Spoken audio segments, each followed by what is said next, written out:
in the Pac-West. Now here's Assistant Commissioner Tom DiCamillo, live from our studios in Santan, Arizona. It's a gorgeous day here in the Santan Valley. Tom DiCamillo, Joe Carrero, and we are live from the KQCK studios. If you're watching us, hello to everybody out there. Today we're going to talk softball. University of Hawaii at Hilo head coach Jamie Wallen will join us, along with the pitcher of the week from Hawaii Hilo, Vanessa Salinas, will also join us today. And Joe, we're excited for you. We know that the Pac-West Radio, we're going to take a 2-week hiatus. We'll do some best of over the next 2 weeks. You're going to Costa Rica. Yes, Costa Rica is my destination for the next couple of weeks. And it's for business. It is. With the radio station. We'll call it business/pleasure. So you'll be in, I think you told me you're going to Ecuador and multiple places. Right, Panama, Colombia.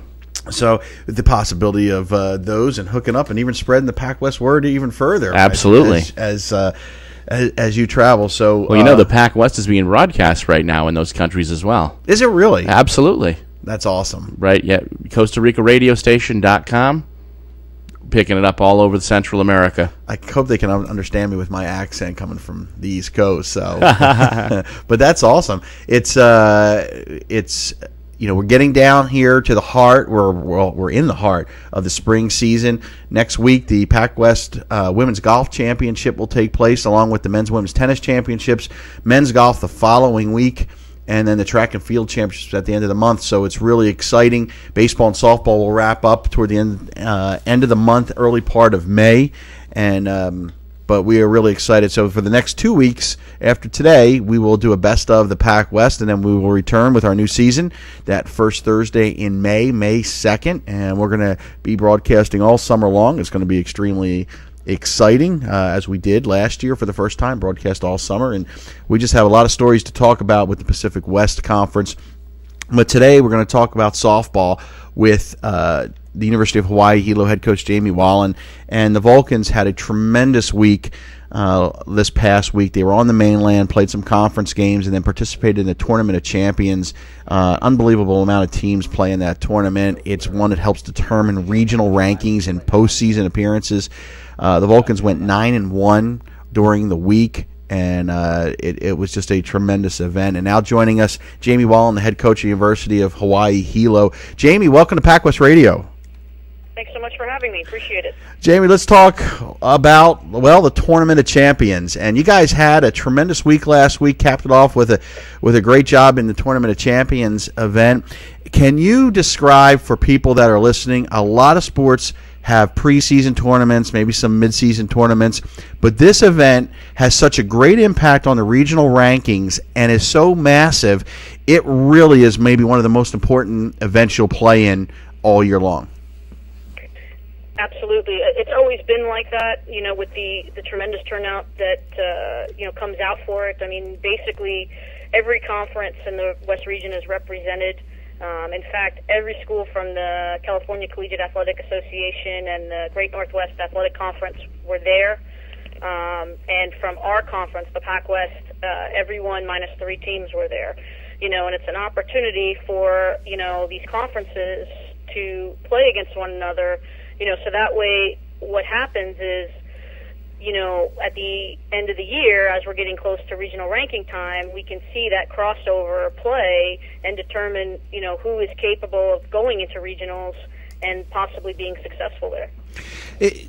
For a lot of the teams, as they get closer, the different leagues and the teams on the mainland, they kind of make their schedules, and then they get a little bit of a break before and a little bit afterward. But because of the nature of the geography for the Pac-West, schools like Hawaii Hilo and Hawaii Pacific and Chaminade, you guys are coming over to the mainland. You're playing games leading up to that tournament. Sometimes they're staying afterwards and playing games. Those are important conference games. So it is even a more of a challenge for a school like yours because of the number of games that you're going to be playing.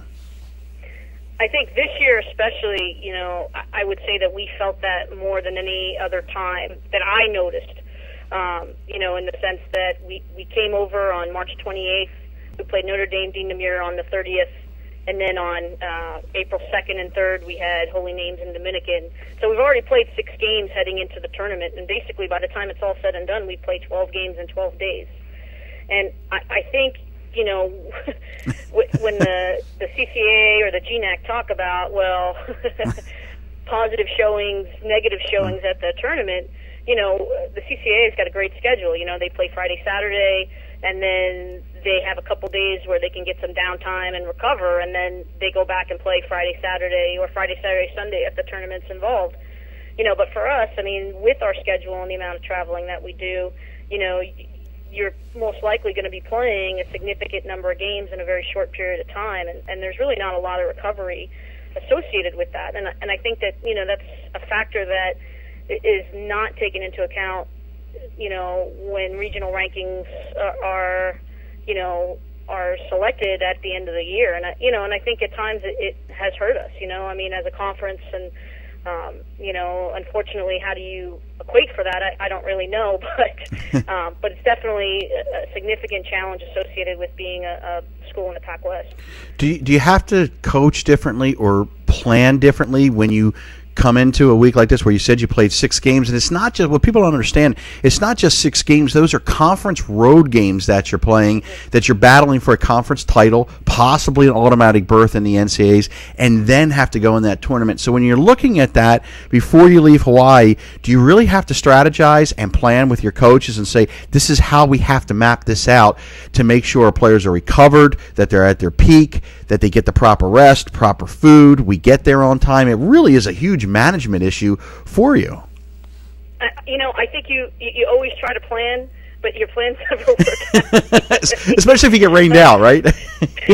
we got rained out on April 1st, so you know that kind of skewed our plans a little bit. You know, but yeah, I mean, I definitely think it's a factor, and you try to accommodate as much as possible. And for us, you know, we went in, you know, we got in on, fortunately, fairly early for us on Thursday evening, the 28th, around 8, 9 o'clock. And then the next day we went out. You know, Steve Rianda was nice enough to set us up with a practice time on their field. So we practiced for a couple hours and then turned around and pretty much, you know, took it easy, went back to the hotel. But, you know, for the players, it's difficult because, you know, number one, they're so excited to be there. You know, you've got family and friends that want to see them, and for us, we had quite a few people that, you know, were excited to see their daughters or granddaughters or friends, and so that takes up some time, but you try to manage that pretty well. The meals are important, you know, what you're putting in your belly, you know, especially, you know, you want to make sure that they're eating well and they're getting, you know, carbs and proteins, and you're not just going to fast food every single night. You know, and for us, we were able to take some downtime on Easter. We took some downtime the day before the Tournament of Champions. We really needed it. And but then again, for us, we're also managing the fact that, you know, when we played Notre Dame, that was the end of our spring break. So now, you know, we're missing a week of class, and we've got to balance that as well and try to incorporate some study halls into our, you know, breaks in the hotel and what have you. So, you know, it's definitely a physical challenge. It's a mental challenge. And you've got to be really good at managing time and balancing, you know, what's important while you're on the road and you know, quite frankly, what's not as important. And so, plus, you never know what's going to happen with the weather. You know, last year at the Tournament of Champions, Saturday was a little bit of a mess. And then 2 years ago when we came out to the Bay Area, there was a significant amount of rain, and you know, for about a week. And so that really wreaked some havoc on our schedule and what was going on during that time. What was the single biggest challenge as you look back on this? And you can kind of say that with a smile because you guys did so well, running 9-1 last week, and in the tournament doing so well. But as you look back, what was the single biggest challenge or single biggest obstacle that you guys overcame to be as successful as you were? I think for us, I definitely think it was the energy level. You know, this is something that we had been talking about for quite a while. I mean, even, you know, the beginning of the month of March, you know, when we were playing at home, there were times where we would have some significant lulls, whether it be, you know, we came back in game 2, started out the game with a lot of energy, and then, you know, innings 3, 4, 5 just kind of taper off. And so I think for us it was that, you know, just being able to maintain a higher energy level, you know, throughout the course of the week. And, you know, and we talked about that after we played Holy Names. just in terms of our overall performance from Game 1 to Game 2. I thought we did a really good job in that Dominican doubleheader in terms of maintaining a high intensity, high energy level, and then coming out, the first day of the Tournament of Champions and performing for 3 games. I mean, which is, you're not used to doing that, let alone doing it, at 1 o'clock and 3 o'clock and then 8 o'clock. So I thought we did a pretty good job there. I thought that was the biggest challenge, and definitely I think, we felt, some of the fatigue setting in when we were playing Dominican. It took us a while to get going in that game, and I think the next time that we face, not Dominican, I'm sorry, Dominguez Hills, and I think the next time that we face them, I think we're going to be a little bit more energized and a little bit more intense. But definitely, by the end of the weekend and playing that Central Washington game, you can tell that we're starting to run out of gas. So I think, fortunately for us, that Sunday was it, and we were ready to get back, and we've had a couple of days off here to recover. But I definitely think that was the biggest challenge. For people that don't really understand, I was exhausted, and I wasn't even at the tournament because I had 70 box scores to go through. And by Sunday night, my brain was fried. But from a coach's perspective, how do you describe to people? I mean, this is an intense number of games over a 3-day period. Yeah. It's got to be, when you're coaching like that, do you look more at the offense, or do you really kind of look at your pitchers and say that's the area we have to really watch the fatigue factor, make sure that they're mentally sharp? Is that really the area you really have to focus on in a tournament like that? I think you could get into a situation with your pitching staff if you don't have enough arms where, you would have to look at that. We're really fortunate. We've got a good staff, and that Friday was so crucial for us getting off to a good start. All 3 of our pitchers threw complete games for us. So we didn't have to, use anyone extra. We didn't have to go into, this person threw a game and now they've got to throw 3 or 4 more innings or something like that, because I guarantee that the fatigue probably would have set in there. But I think just kind of getting off to that kind of start on Friday really kind of set the tone for us from a pitching staff perspective. But I think, the biggest key is, those position players. Pitchers, they throw a game, they may be done for the day, and then they can recover and get treatment and do what have you. And then you've got, your position players who are playing 14 innings, 21 innings in a day, let alone what they've done prior to coming into the tournament. And I think that that's really where we started to see some drop-off in terms of the energy level. We've got about 5 players that have played, we're up to 48 games right now, and they've played in every game, wow. All 48 of them, probably every inning. And so, I think leading up to the tournament, we were fortunate. We had a couple games where we got ahead early, and we did a good job of staying ahead, so we were able to get some people some rest. But, I mean, it's not significant enough to where it's really going to take some of the wear and tear off of them. So, you've just got to kind of monitor how they're doing, what's going on, and try to look for some signs where, okay, we need to take a break or we need to take a step back or what have you, and get them the recovery time that they need. Is it being able to play games in these tournaments and to shorten them under the mercy rule? As a coach, you go into a doubleheader. If you could do that, that's great. But when you're in a tournament like this, if some of those early games, if you can end those in 5 innings quickly, is that key to being successful in a tournament like this? I would say probably not. I mean, obviously it's great, and, if you look at Chaminade, that was something that they were able to do against, Cal State East Bay and Northwest Nazarene. But I think it could be mixed, because you've got the one hand where you can get your starters some rest, but the other side of the coin is they've gotten some rest, and now they're kind of out of competitive mode, and now you got to come back and play another game that afternoon. So, it's kind of a catch-22, and it really just depends on the personality of the player, quite frankly. I mean, some of them just need to be in the game, locked in, every inning, every pitch, and you've got some others that, have the ability to say, okay, I can check out here for a couple innings, physically recover mentally, and then we got to come back and play, the next game. So, really tough to determine if that's a positive or possibly a negative, It's interesting you said that because back in Pennsylvania, I played pretty competitive modified fast pitch for about 18 years, and we would play in the ASA state championship tournaments at different levels.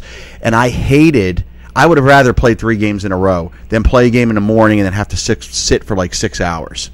Yeah. Or you end the game early and then you had like a 4 or 5 hour, that kind of gap where you could go back to the hotel. You had to kind of wait around. And I imagine that's the same thing for a tournament like this or an NCAA regional. That and hearing what you're saying is that a lot of players probably maybe just want to keep playing. If they're playing, let's just play.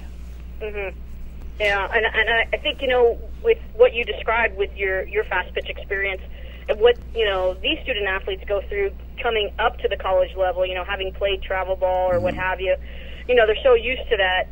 Hey, we're going to play 3 games in a day. We're going to play, if it's Sunday and it's the bracket play or the championship play, and you're in the losers bracket, you're used to playing 7 games in a day and just kind of going through versus okay, we're going to play the first game at 8 o'clock, and now we're going to take 5 or 6 hours off until we get to the championship game. Yeah. I mean, I think it's almost better for them just to keep playing, so they're not checked out mentally and physically at that point. Let's talk a little bit about Vanessa before we have her on. She just had a tremendous week.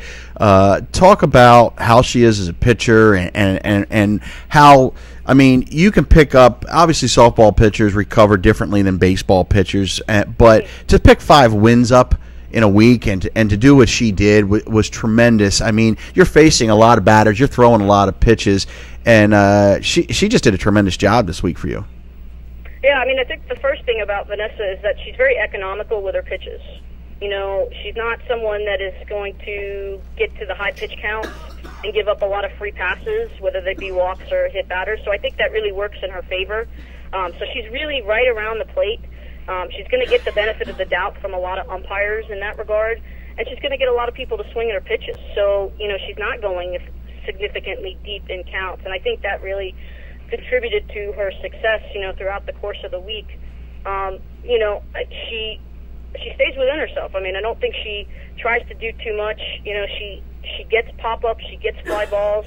Our defense, our outfield defense is pretty solid behind her, and I think I've never seen the number of putouts that a center fielder has that Christina Victa has right now, just playing behind Vanessa. So, in that regard, I mean, I think that's really, Vanessa's strengths is, just being real economical, getting ahead of hitters, staying within the plate, around the plate, and just staying within herself and allowing the defense to work behind her.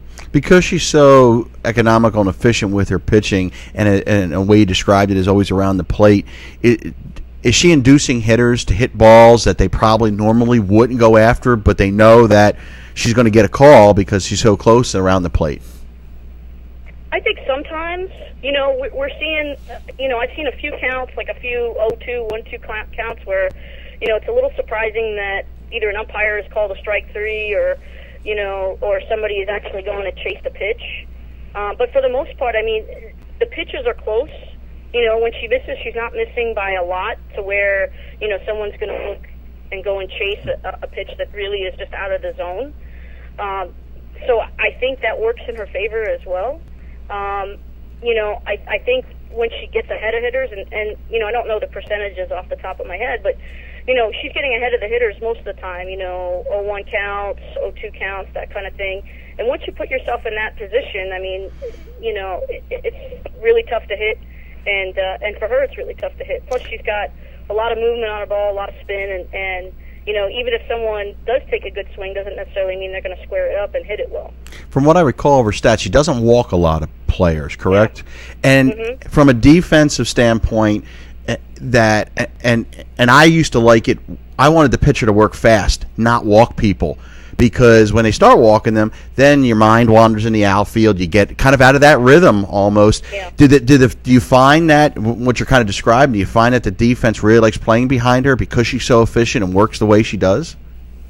I think that definitely helps. I mean, you've been around softball. I've been around softball. I mean, I think that's really an important part of it is that, when your pitcher, when you know that your pitcher is going to be around the strike zone and at any point, somebody's going to put the ball in play, I mean, you're ready. Your intensity is there, your focus is there. But, you get into a situation where you're playing behind a pitcher that, gets to a lot of 3-0 counts or is walking people or hitting batters or putting, that type of pressure on the defense. I mean, it becomes a challenge. And I think that also really, works in her favor is that, the defense is ready to play behind her. You know, they don't have to worry about too many free passes. They don't have to worry about, you know, too many wild pitches, you know, or pass balls or what have you. I mean, everything is right there, and all they've got to do is go and make plays. My dad came to pitch for us. It was pitching modified. I used to yell at him because he would throw balls and wild pitches, and it was brutal, and he'd be yelling back at me. So I can understand from a defensive standpoint how important it is to have a pitcher that just kind of does their job and gets the ball over and keeps things moving. I know Vanessa, is she on the line with us, or is she in the room with you now? Yes, I'm here. All right, Vanessa, I know you've been listening to the conversation. Talk about, from a student-athlete's perspective, you know, you had a terrific week, but what was it like for you to play in this Tournament of Champions, and also to, you know, as Jamie talked about, to have to come to the mainland, play those 6 conference games, and then also play in that tournament? Is it grinding? Is it something you looked forward to, or is it just something you have to mentally really bear down and say, this is our schedule, this is what we have to do? It was definitely exciting for me to be able to go out and play in the tournament. We haven't faced, you know, that level of competition, and it was exciting to know that we were able to hold our ground and get some wins under our belt. I would have to say it's definitely mentally draining, physically as well, but, you know, everybody does what they can do to make sure that we are in the mindset to be able to pull through all these games. And Kensei, the trainer here, he takes really good care of me, and he does whatever he can on his end to make sure I'm physically and mentally prepared to, you know, be able to go out and perform. For you personally, is more mental or more physical in this kind of trip that you were on? Probably more mental. There was definitely a lot of things that kind of, you know, sidetracked me, and, you know, I had family there, I had friends and stuff, and it's definitely hard making sure you're staying focused on what you need to focus on while you're there and perform to the best of your ability. Not knowing really just from stats or what coach is bringing to us, you know, as far as who we're playing, just making sure that I'm doing my part, you know, for the team and staying mentally focused on what I need to get done. It's interesting you talked about family coming, and something that I never thought about. You know, and I know, you know, Jamie, I know you coach in other parts of the country. When you're on like the East Coast and you're playing all the schools in those areas, you have a lot of parents that come to all the games and they can travel. But it's almost probably more of like an event when with you or with your teammates where the parents can only come maybe one time because of the geography and the cost. And it probably is a lot more stressful because your focus starts to get, you know, sort of split. You have your job to do with your game. You have your, you know, your classes you got to maintain, but then you want to kind of see your family at the same time because you don't get to see that a lot. So how do you manage all that? I mean, Coach does a good job of making sure that we're able to, you know, go have dinner with our parents or, you know, friends and stuff. So that definitely helps. But just knowing that, you know, they're there for that small amount of time to be able to see you to perform at your best, you know, it's definitely a little intimidating. But staying mentally strong and just being focused on the game, you know, going play by play, inning by inning is definitely what has helped me, you know, get through that tournament. Talk about the Pac West in general. You know, the competition has obviously soared in the conference over the last couple years. But as a student athlete, can you describe for people that are listening what it's like? Because it really is different than a Division II, even like in Washington or in California, where most of the schools are relatively close together. For you guys especially, every road trip is on an airplane, and that is a different lifestyle compared to a D2 athlete in another part of the country. It's definitely draining. I mean, to be able to, well, you have to fly wherever you go, and it's draining, you know, going to the airport, security and whatnot, and then still trying to maintain that mentally and physically to be able to get through the games. I mean, it's not something that I'm used to, and, you know, to be able to do that. And I mean, like I said, Coach definitely, her time management as well, and she's able to make sure that we get through things and get through them quickly and make sure that we get in bed on time and feed us and everything. So that definitely helps. But it's definitely, I mean, an obstacle that we all just have to kind of get through. Do you think that what you're learning in terms of, obviously, to be able to compete, you have to keep up your grades, but the whole time management, especially playing for Hawaii Hilo, do you think that helps you in other aspects of your life in staying organized in your classroom? And then as you kind of move forward in your career, I've heard athletes say, that have been through it for 3 or 4 years, this really kind of changed me and got me organized, and now it's going to help me in the future. Can you see that now, or is that something you can see in the future of having this experience? Oh, definitely. Yeah, definitely. You have to manage your time with practice, and then you have, exams and schoolwork and homework, and you're still trying to figure out, who you're going to play next and what they're bringing to the table. So definitely managing your time is a big obstacle for me, and being able to do that, I wouldn't be able to do it without the people around me, so they definitely help. In the midst of playing and having this a season that you guys are having, do you ever get a chance to just kind of stop and look around and enjoy the moment? Yeah, we get some free time. Yesterday we had the day off, so we spent the day at the pool, us and some of the girls, but, to be able to enjoy the Hawaii life, it's definitely hard maintaining and making sure you're not, laying out at the beach all day and you're tired the next couple of days. It's really draining, so being able to manage that is definitely hard. Do you ever look around when you're on the field and kind of enjoy that moment of being able to compete at the college level in a sport that you love? Oh, every time I step on the field. It's definitely just a blessing to be able to be out here and, a once-in-a-lifetime opportunity to play college ball in Hawaii. So every time I step on that field, I'm grateful for that opportunity. What are you majoring in, Vanessa? Kinesiology. So what do you want to do when you graduate? Would you like to coach, teach? I actually do want to coach. You do want to coach? Yes. At the college level, high school level, or kind of open to anything? Pretty much open to anything. For me, my turning point in deciding that I'm really going to go to college and pursue softball and pursue getting a degree was at the high school level, and my high school coach is the one that actually pushed me to do that. So, I'm leaning towards high school just because I know coming out of high school you really don't know, okay, am I going to go to college? What am I going to do after this? And she's the one that actually really pushed me to follow my dreams. So, if she has that big of an impact on me, I would definitely want to give back and maybe do high school. What would you, if you were a high school coach, and knowing what you went through, and you have a student athlete that's not sure they could go to college or how to go about it, what would you say to them? How would you encourage them? I definitely do everything on my end to see that, if they need tutoring, they need help in that area, getting classes, looking into schools, taking tours, like anything that I can do on my end, because I didn't know anything about that on my end as far as, okay, where do I go from here? How do I get into college? And, anything that I could do to help, I would. Well, Vanessa, congratulations again on being the Hawaii Tourism Authority PacWest Pitcher of the Week. An outstanding job this week. Jamie, congratulations. You guys did a great job, but I know it's just beginning. You have some key games coming up here toward the end of the season. And good luck and hopefully making a run there toward the NCAA playoffs. Thank you. Thank you, Tom. Appreciate it. Thank you. Jamie Wallen, Vanessa Salinas from Hawaii Hilo, and just a terrific job on the field. Great interviews today. Later on, Joe will have this up on YouTube. You'll be able to go back and listen to it. We'll put it on the PacWest site. A little about 15 after 2. And on our time. And just check out KQCK on YouTube, and then I'll have it up on the PacWest site later on this evening. And so, Joe, we'll have a 2-week hiatus. We'll pick out a couple of best of shows and for the next couple weeks, and then we'll be back on May 2nd, and we're going to start a brand new season of PacWest Radio.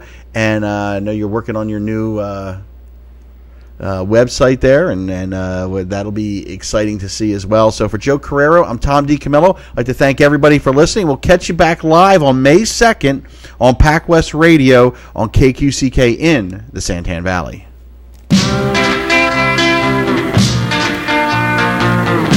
Hi, this is Daniel, your host for Rock and Roll 101, every other Sunday at 5 on KQCK.